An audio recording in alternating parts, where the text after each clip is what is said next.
Buenos días o buenas noches, profesor y compañeros.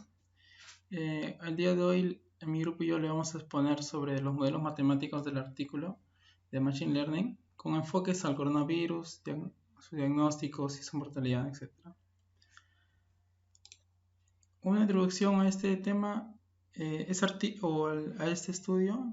El artículo de ahora presenta una variedad de modelos matemáticos en relación al coronavirus.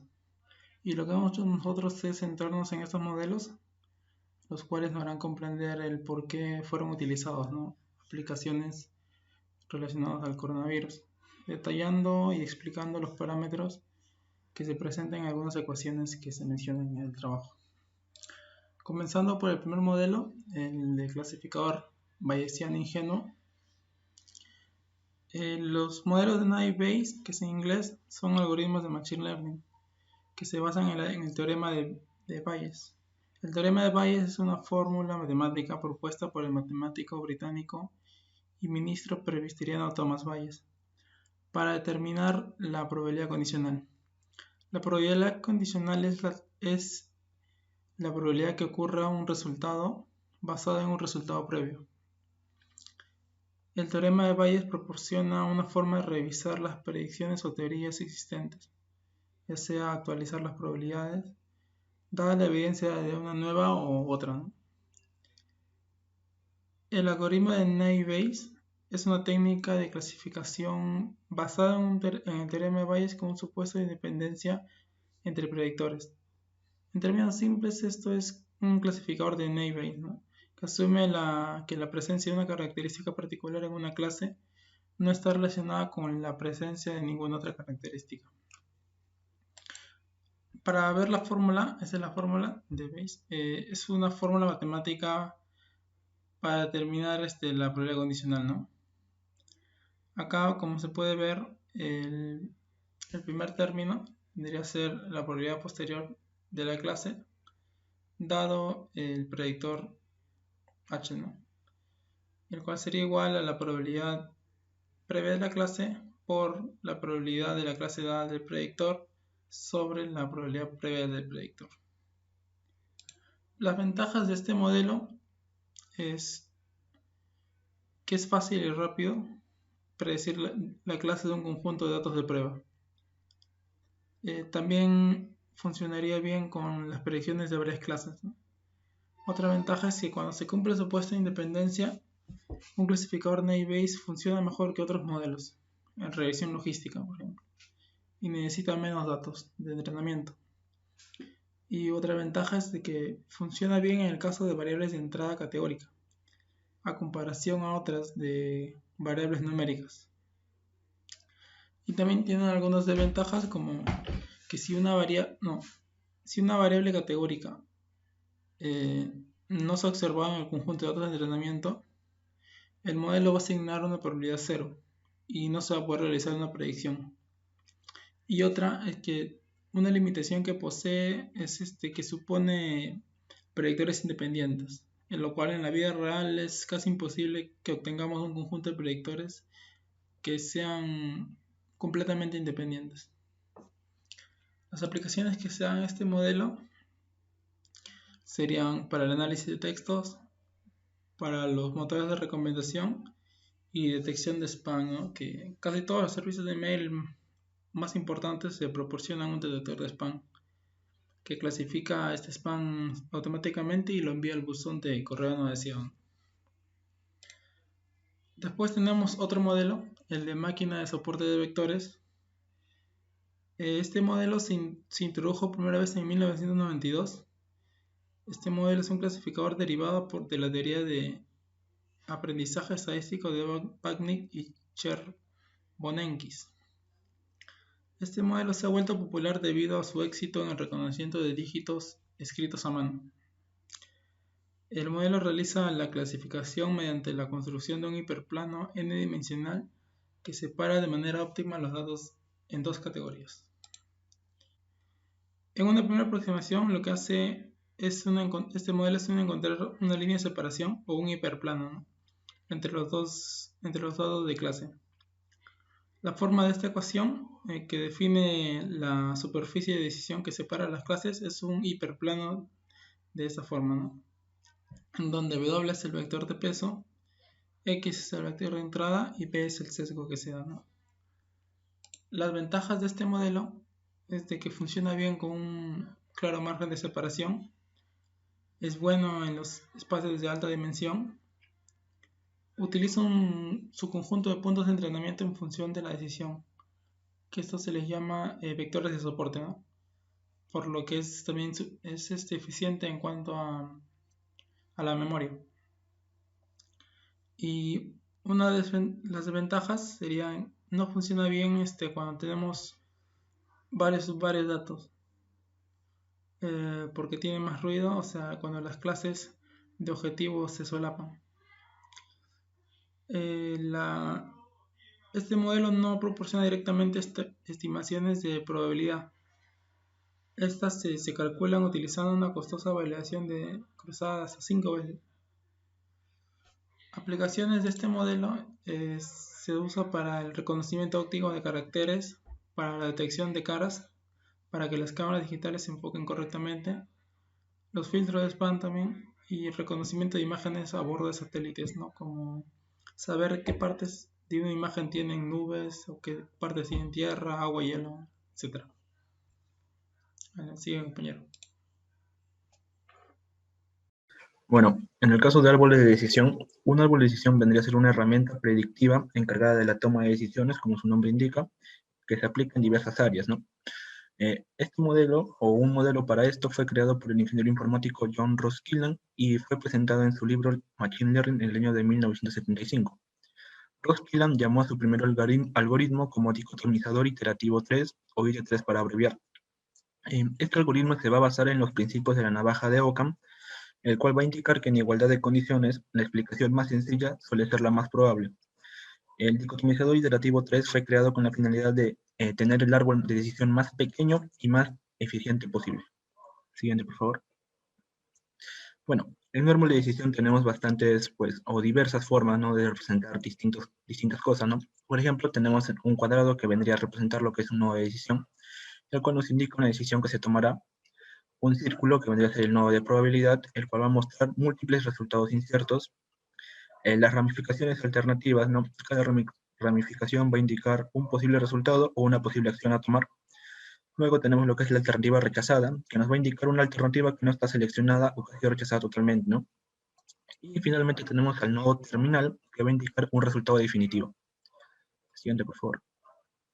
En cuanto a las ventajas y desventajas de un árbol de decisión, tenemos como ventajas que seleccionan las características o los datos más discriminatorios o las más importantes.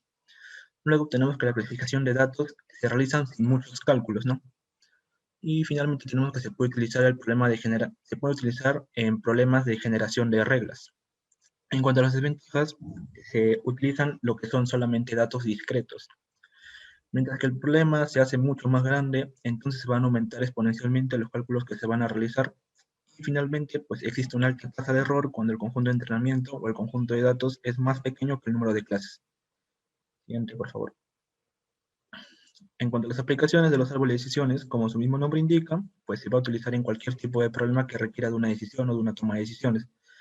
Pero también pues es usado en lo que son toma de decisiones de inversión, toma de decisiones en políticas de crédito, financiamiento corto y largo plazo, etc. Siguiente. Random forest, o bosque aleatorio en español, pues esto se va a definir como la combinación de árboles, ¿no?, que dependen de los valores de un vector aleatorio.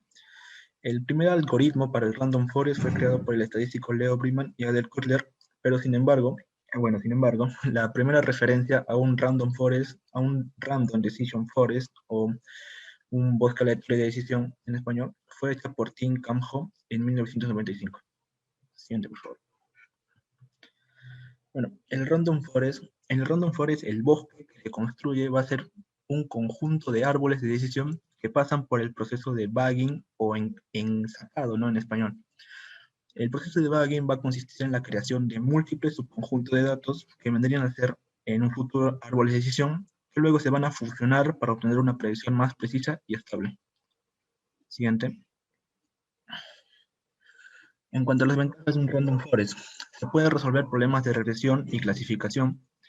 Eh, También posee una estimación bastante decente en la resolución de ambos problemas, y el random forest va a poseer un método eficaz de estimación de datos y es preciso aún teniendo una cantidad increíblemente alta de datos. En cuanto a las desventajas, por esto mismo, por tener una cantidad alta de datos, se tiene muy poco control sobre lo que se hace con el modelo. Y en el caso de la regresión, pues no se tiene una estimación, una predicción tan precisa como en el caso de la clasificación. Siguiente. En cuanto a las aplicaciones de Random Forest, pues simple y llanamente, los Random Forest se utilizan bastante en lo que son las soluciones o en hallar las soluciones para problemas de regresión y problemas de clasificación. Siguiente. Finalmente, el AdaBoost. El boosting vendría a ser un meta-algoritmo de aprendizaje automático que va a consistir en la combinación de resultados obtenidos por varios clasificadores débiles y obtener así un clasificador fuerte. Robert Shapiro y Geoff Freund diseñaron los algoritmos originales y luego desarrollaron lo que es el AdaBoost, el cual vendría a ser el primer algoritmo que puede aprender a partir de clasificadores débiles. En la actualidad existen algoritmos mucho más, pues, mucho mejores, ¿no? Que vendrían a ser, por ejemplo, el XGBoost, ¿no? Que van a realizar las mismas tareas. Siguiente, por favor. Bueno, en lo que es la implementación del AdaBoost, podemos leer las siguientes fórmulas presentadas en pantalla de la siguiente manera. Dado el conjunto de entrenamiento que contiene m muestras, donde todas las muestras X son un elemento del conjunto total X mayúscula, y donde todas las salidas Y son un elemento de un conjunto que consta de solamente dos variables, o dos valores, menos 1 y 1. Luego pide inicializar todos los pesos de sus muestras. El peso vendría a ser representado por la D, en este caso. No. Y inicializar todos los pesos de sus muestras en 1 dividido por el número de la muestra de entrenamiento. En este caso es N. En la parte de abajo se puede leer esa parte como para los clasificadores T igual a 1 a T mayúscula. Ajústelo a los datos de entrenamiento, donde cada predicción va a ser entre menos 1 o 1, y seleccione el clasificador con el error de clasificación ponderado más bajo. Siguiente, por favor.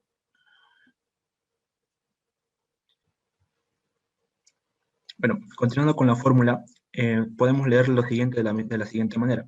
Para los clasificadores T minúscula igual a 1 hasta un T mayúscula, ajústelo a los datos de entrenamiento donde cada predicción está entre menos 1 o 1 y seleccione el clasificador con el error de clasificación ponderado más bajo.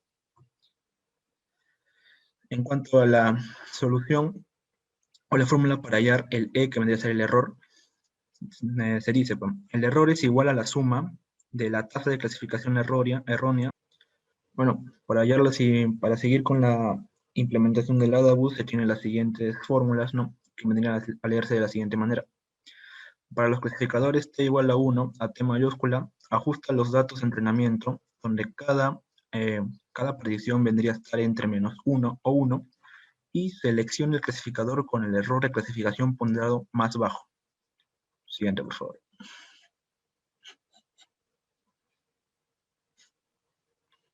Bueno, en la última fórmula que se presenta en pantalla vendría a ser la fórmula para calcular el error, y se puede leer de la siguiente manera. El error vendría a ser igual a la suma de la tasa de clasificación errónea, donde el peso W de la muestra de entrenamiento Y sub I no es igual a nuestra predicción H sub J, que vendría a ser igual a 1 si se clasifica incorrectamente, y 0 si se clasifica correctamente. Siguiente, por favor. En cuanto a las ventajas del AdaBoost, tenemos que es bastante fácil de usar, ya que se van a ajustar menos lo que son los parámetros, y el AdaBoost pasa de la clasificación binaria a la clasificación de texto e imágenes. En cuanto a las ventajas, pues es bastante más lento comparado a los algoritmos más actuales, ¿no? Como por ejemplo el XGBoost, y es más sensible a datos ruidosos o datos atípicos. Siguiente, por favor. Bueno, en cuanto a las aplicaciones de AdaBoost, pues los algoritmos de AdaBoost se pueden utilizar en varios dominios como en créditos, seguros, ventas y marketing, ya que estos son pues algoritmos que son de aprendizaje automático. Siguiente, por favor. Ahora sí. Ok, ya, ese es mi turno. KNN o K Nearest Neighbors o K vecinos más cercanos. Es un algoritmo clasificador que determina qué tan similar es un vector o dato en comparación a otro. Sería como poner un montón de puntos en un hiperplano para ver qué tan cercano es uno del otro. Como dice ahí, se determina la distancia entre los puntos de los datos. Para hallar la distancia se utiliza la distancia euclidiana. La distancia de P y Q es la misma que Q de P, la cual sería la sumatoria de todos los Q de QI menos P al cuadrado, todo sobre raíz cuadrada. ¿Cuál es la magia de esto? Es que puedo hacer n características. Es como decir que cada dimensión que yo agrego al punto o al dato me da una característica más que puedo analizar. ¿Cómo lo puedo usar? Primero cargo todos los datos que necesito hallar. Segundo, inicializo el K al número elegido de vecinos. O sea, ¿cuántos K voy a elegir para que sean mis vecinos? Otro sería poner cada ejemplo en los datos. O sea, que en los datos tengo que rellenar cuál es la dimensión de cada uno. Entonces después el algoritmo se encarga de hallar la distancia entre el ejemplo de consulta, que sería el que quiero hallar, y el ejemplo actual a partir de los datos. Digamos que un punto es el central y va viendo cuáles son los vecinos o cuáles más cercanos. Después, ya que tiene corrección de distancias entre el punto que estoy pidiendo y entre los demás puntos, va a ordenar las distancias entre índices de menor a mayor, en orden ascendente por las distancias. Después elige las primeras K entradas de la colección ordenada y se va a obtener las etiquetas de las K entradas seleccionadas. O sea, va a decir cuáles son mis K vecinos por las etiquetas que yo puse de cada dato. Siguiente, por favor. La imagen más que todo explica qué pasa. Por ejemplo, si yo tengo este círculo que está verde, si pongo, digamos, un K igual a 3, me va a decir que es lo más cercano que tiene ahí serían los triángulos. Pero ¿qué pasa si agrego un K igual a 5? Me va a decir que el dato es muy probable que sea más cercano a los cuadrados. Lo mejor que uno puede hacer en un KNN es que el K tenga una cantidad decentemente grande para que el ruido o digamos los datos que son atípicos no interfieran. ¿Cuáles son las ventajas? No hay necesidad de construir un modelo, ajustar varios parámetros o hacer suposiciones adicionales, ya que simplemente puedo poner los datos y el algoritmo se encargará directamente de elegir. El algoritmo es versátil, puede usarse como clasificación, regresión y búsqueda. Desventajas. El algoritmo se vuelve significativamente más lento a medida que aumenta el número de ejemplos o predictores o variables independientes. ¿A qué se refiere? A que a más dimensiones agregues, más lento será, porque tiene que comparar de todos los datos, todos los puntos entre todas las dimensiones. Y a más dimensiones tenga, más lento se va a volver porque tendrá que comparar más datos con más datos. Siguiente, por favor. ¿En qué se puede aplicar? La identificación de clases es un objeto basado en sus objetos a su alrededor. Como dije, puede ver si es que el objeto está más relacionado con un tipo A o un tipo B. Recomendaciones aproximadas del dato que tienes a la mano. ¿A qué me refiero? Digamos que ordenamos una película. Y digamos que yo pongo una comedia que fue calificada con 8. Entonces, al poner todos los datos, va a registrar entre todos los datos cuáles son los más cercanos. Y me va a aparecer comedia registrada con 7 o comedia registrada con 7,5. Siempre va a elegir, entonces sí puedo ver en qué grupo está. ¿Y qué recomendaciones puedo tener en base a lo que he elegido? Reconocimiento de patrones, ya que esto puede decirme qué patrón puede seguir un dato, seleccionando cuáles pertenecen a un grupo o a otro. Reconocimiento de similitudes del documento por sintaxis, ya que cada sintaxis del documento lo puedo tomar como una característica y aplicar el KNN para ver en qué relaciones tienen. También se aplica en el Machine Learning para aprender patrones. Siguiente. Ahora vamos a explicar un poco sobre la regresión logística. ¿Qué es la regresión logística? Es un análisis de regresión utilizando para predecir el resultado de una variable categórica. Es una variable categórica, una variable que puede adoptar un número limitado de categorías. O sea que puede ser A, B, C, D o 1, 2, 3, 4. En función de las variables independientes o predictoras. O sea que, ¿se recuerdan lo de regresión? Que en base a los demás datos que me dan, puedo saber cuál es el dato que voy a tener, algo así. Es útil para modelar la probabilidad de un evento ocurriendo en función de otros factores. Bueno, en sí esa es la definición de regresión. Pero ¿por qué voy a usar la regresión logística en vez de la regresión lineal?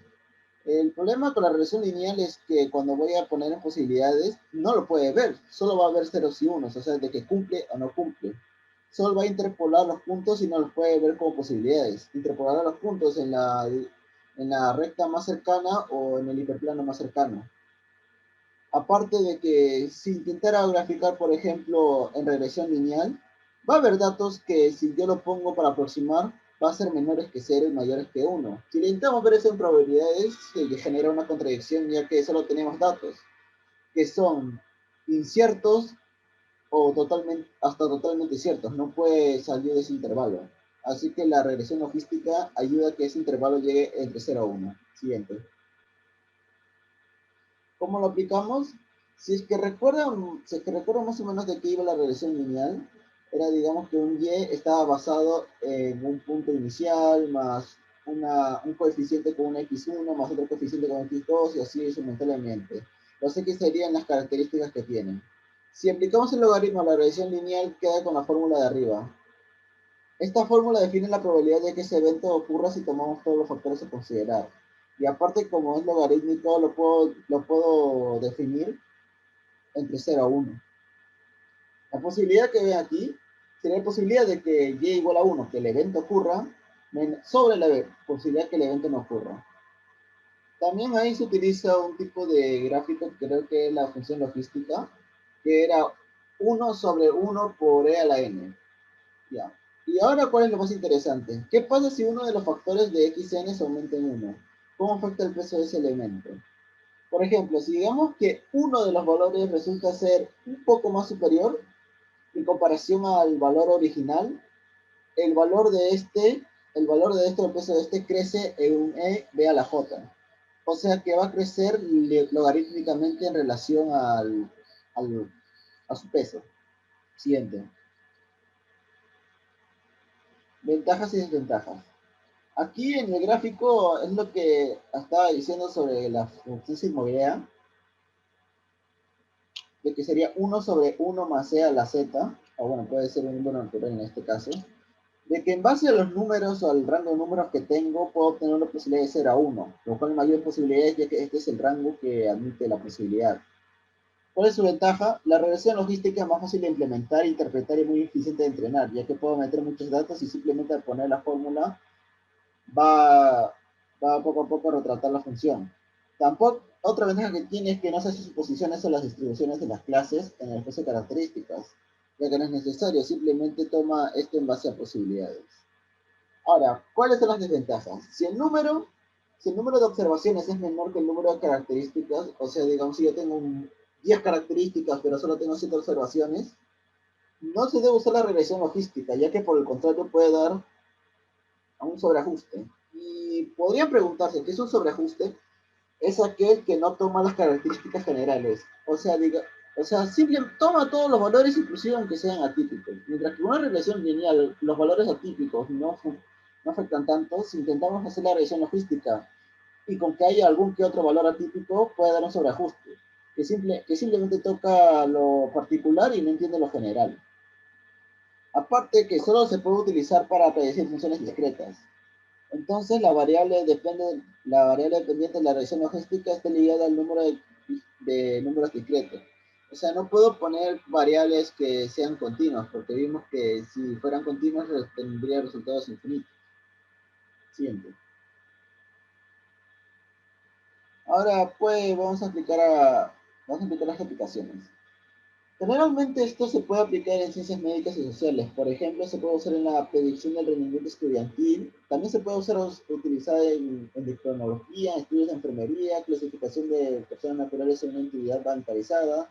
Aquí otro ejemplo que es probabilidad de rechazo de un impuesto en función de la edad y un largo etcétera. Ya que como este trabaja más fácilmente en probabilidades, puedo saber con el ajuste de todas las variables cuál sería la posibilidad de que ocurra. Siguiente, por favor. Pues para terminar la presentación, se va a hablar de lo que son las redes neuronales artificiales, o en inglés las Artificial Neural Networks. Ok, primero una breve historia sobre esto. Se sabe que Warren McCulloch y Walter Pitts crearon un modelo informático en 1943 para redes neuronales que se llamaba lógica umbral, que se basaba en las matemáticas y los algoritmos. Este modelo señaló el camino para que la investigación de redes neuronales se divida en dos enfoques distintos, uno que se centra en los procesos biológicos en el cerebro y otro que se centra en la aplicación de neuronales para la ingeniería artificial, inteligencia artificial. Bueno, las redes neuronales es una de las tecnologías más influyentes de la década. Son pieza fundamental de algoritmos de aprendizaje profundo. Eh, Para las redes neuronales, a través del tiempo se han realizado distintas definiciones, entre las cuales de ellas tenemos que las redes neuronales simulan el sistema nervioso humano y pueden aprender y generalizar a partir de ejemplos para producir soluciones significativas, incluso cuando los datos de entrada contienen errores o están incompletos. Y otra definición que se da es que las redes neuronales se han aplicado para resolver una amplia gama de problemas.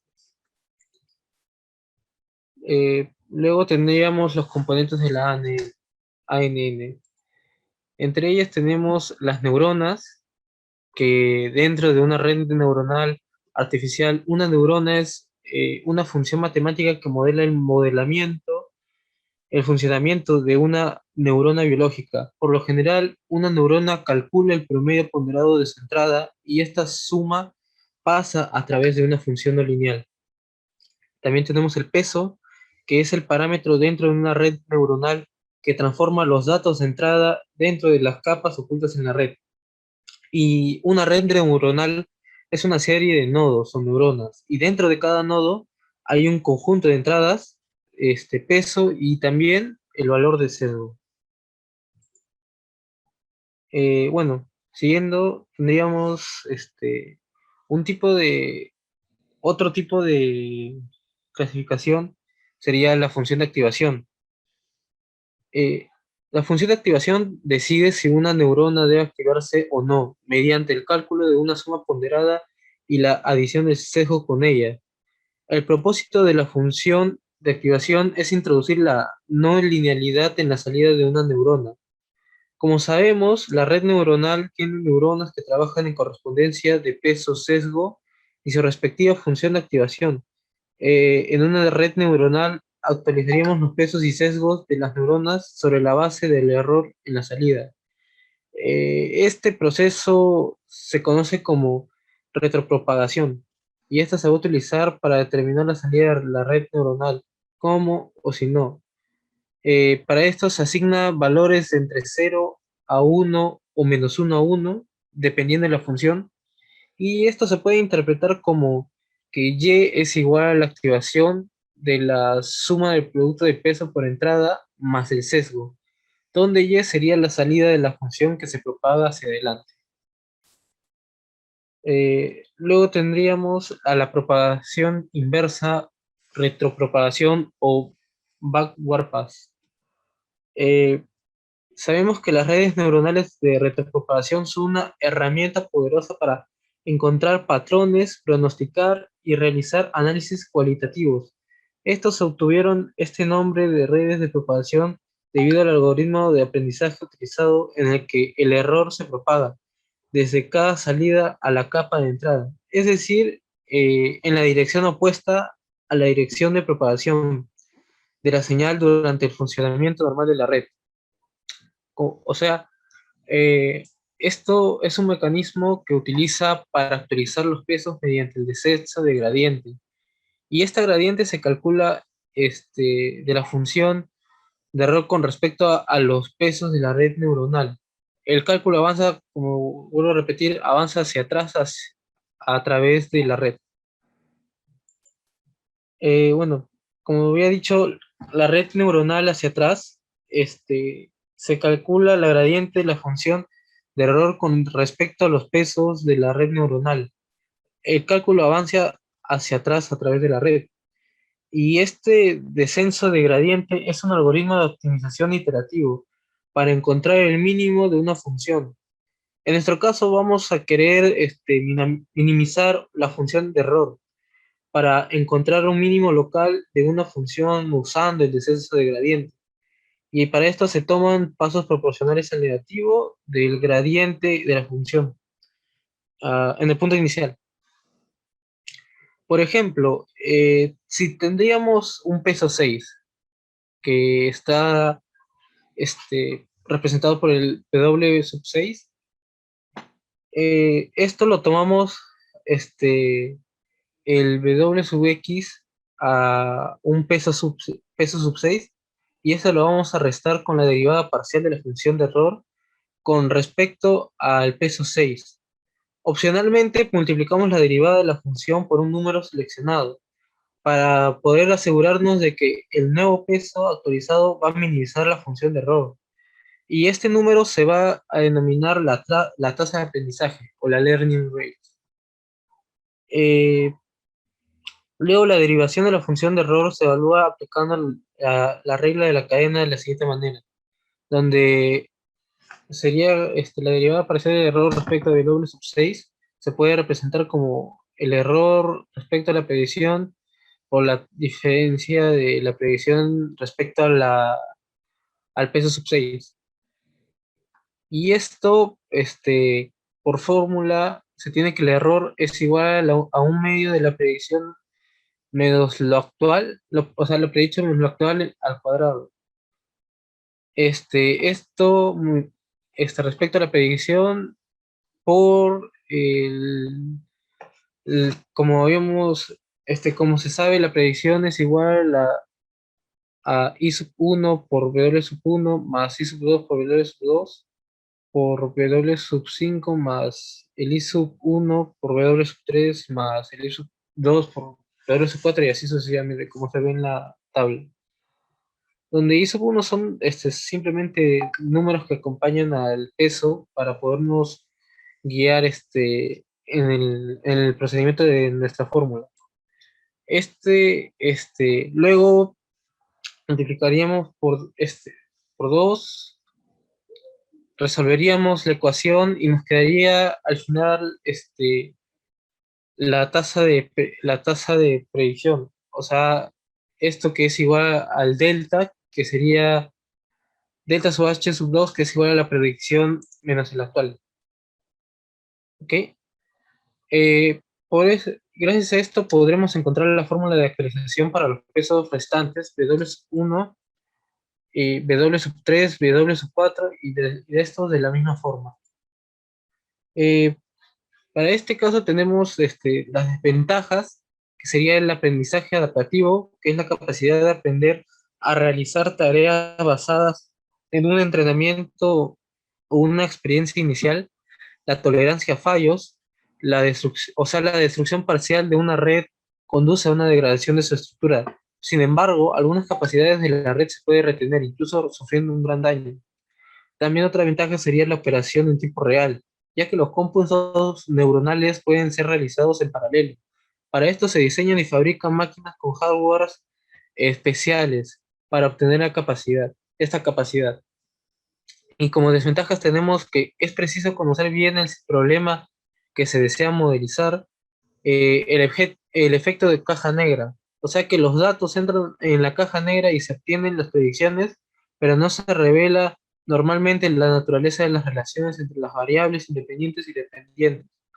Los procesos de estos son muy largos y requieren la definición de muchos parámetros antes de poder aplicar la metodología. Y como aplicaciones tenemos que las redes neuronales han aplicado con éxito al amplio espectro de aplicaciones de uso intensivo de datos.